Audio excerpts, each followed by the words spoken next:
I first noticed that I had a problem with stuttering back around the ninth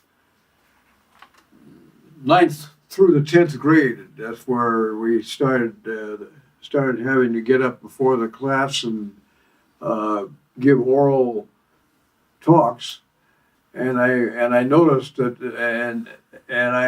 when I got up, I stuttered, and I would block and words, and it was very uncomfortable, and it just got to be a real problem anyway. So I just basically learned to live with it. My mom and dad tried to give me pointers. One pointer my dad gave me was to focus on a point in the back of the auditorium and focus on that so that I wouldn't get distracted. But that really didn't help. But it was a good suggestion. But anyway, so I went through middle school. And at high school, we had a counselor or a therapist, a kind of a circuit therapist, speech therapist that came to the school maybe once a month that worked with us stutterers, but that didn't really help me any. So I continued on through LA City College and then Frankfurt UCLA, where I was majoring in Spanish, and it wasn't until I was about my last year of college, one of my professors mentioned, Jim, there's a speech clinic, stutterer speech clinic here at UCLA. And I said, oh, it was at the end of the class, but I just discounted it and went on because I'd lived with it for so long, but then it wasn't until I graduated from college in June '66. I took a little time off before I started looking for work. But then in January of the first part of '07, I started looking for work, and I went to the Department of Employment, and this nice lady, this counselor that took care of me, noticed that I stuttered, and she said, Mr. Darrell, there's a speech clinic at UCLA, and I think that you would benefit from getting together with them and see how they can help you. So she arranged for me to go out there, and this was in May of '67. So I went out there, and I thought it was just going to be a private interview with Dr. Sheehan, who was the head of the clinic, Dr. Joseph Sheehan. But as I found out that more people came into the room. We were waiting to get things going, and then I realized that I was there. That was a regular Wednesday night session with the clinic. And so I started meeting these people, not realizing that this would be building friendships and relationships and partnering together and learning to handle our stuttering. And it really turned out to be a blessing. The whole basis of Dr. Sheehan's clinic was he himself was a stutterer. So it's approach avoidance. I learned that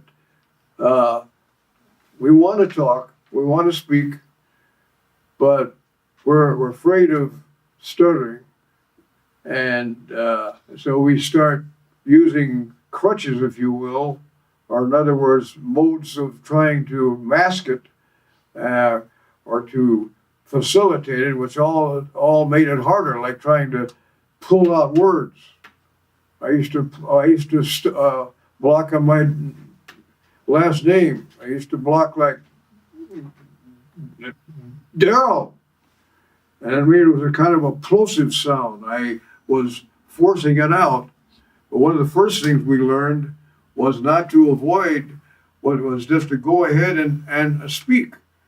And that's the whole thing, not to avoid it, but talk anyway. And they gave us ways to handle it, not otherwise sliding. Like instead of blocking on Daryl, I would Daryl slide into it, and sliding helped with other words. So they taught us to slide on non-feared words first, and then work on sliding on the difficult words. And it was great. And it was great being with the other people and seeing how, and we all each encouraged the one. We all encouraged each other, and it was a win-win. It really was. And so I can't even remember how it was a problem, because thanks be to God, the Lord put me in that, got me involved with that. I didn't realize it was the hand of the Lord, but it was.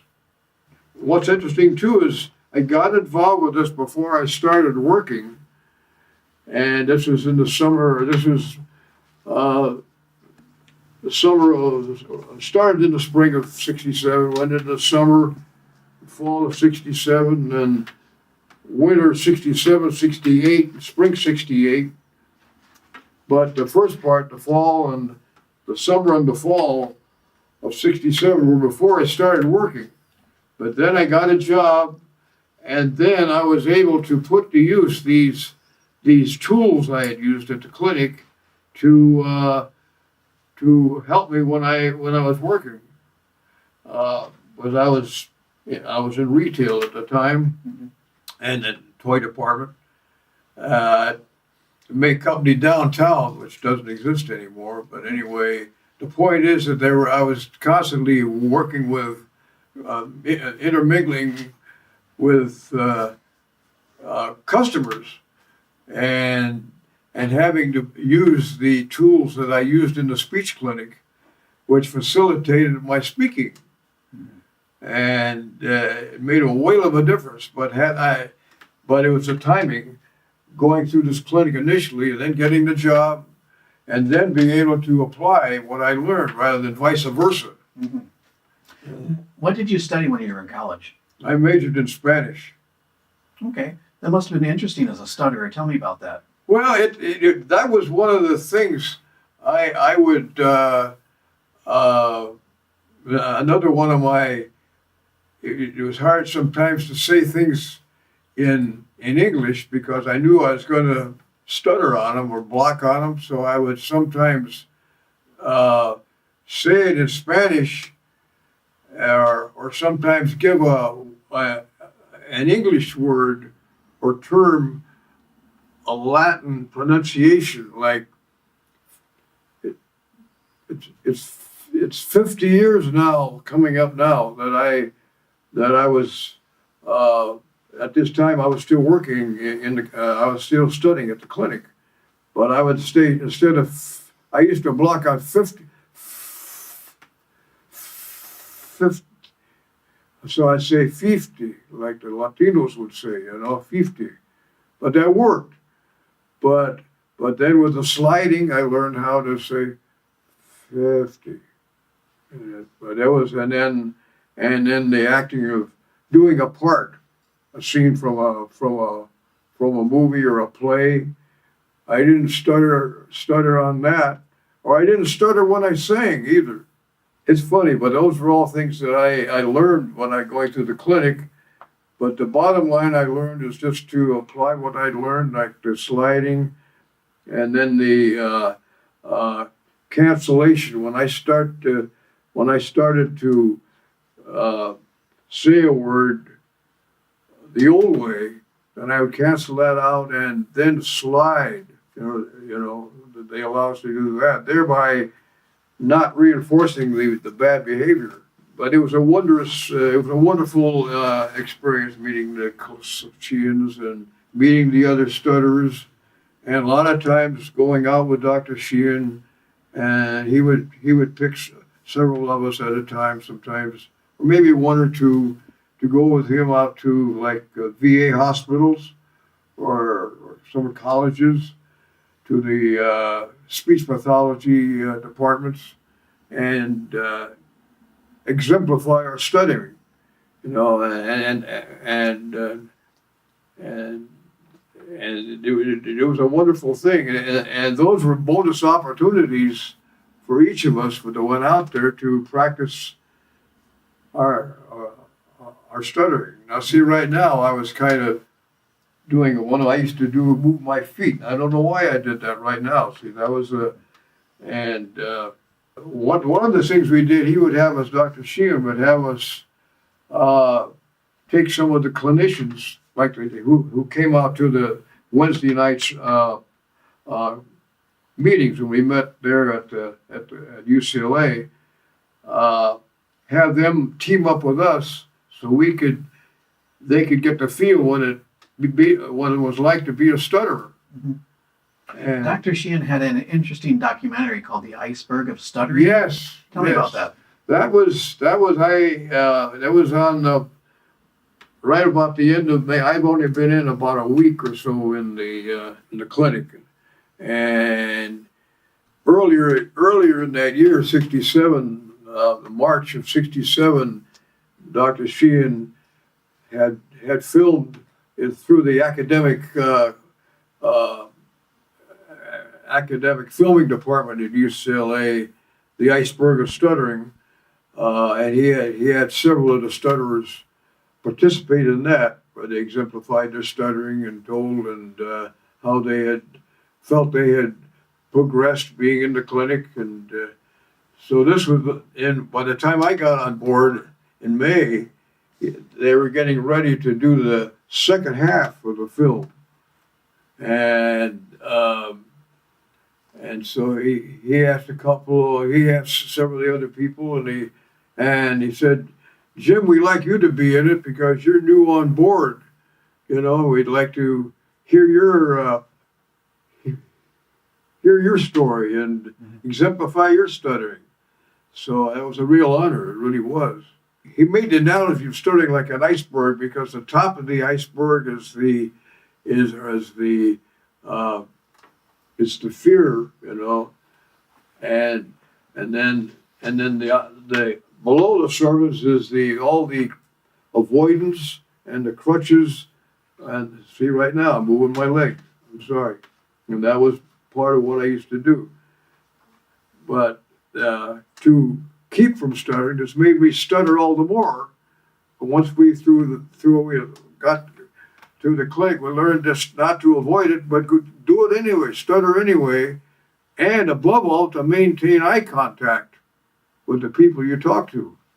We would have a lot of nights when we'd go down to Westwood Village, and we'd go up to into a store and just or up to a theater and ask, what time does the next movie start? We knew right well when it started, but we wanted to get the experience of speaking, and not being and just getting that experience of overcoming the fear. You're going ahead.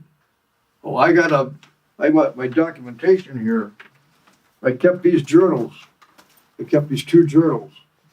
It wound up two journals, you know, of my speech, of my adventures at the speech clinic, and I'm glad I did that because it's preparing for this. I was reading back and saying, "Gosh, really made a lot of progress, and it's a great adventure."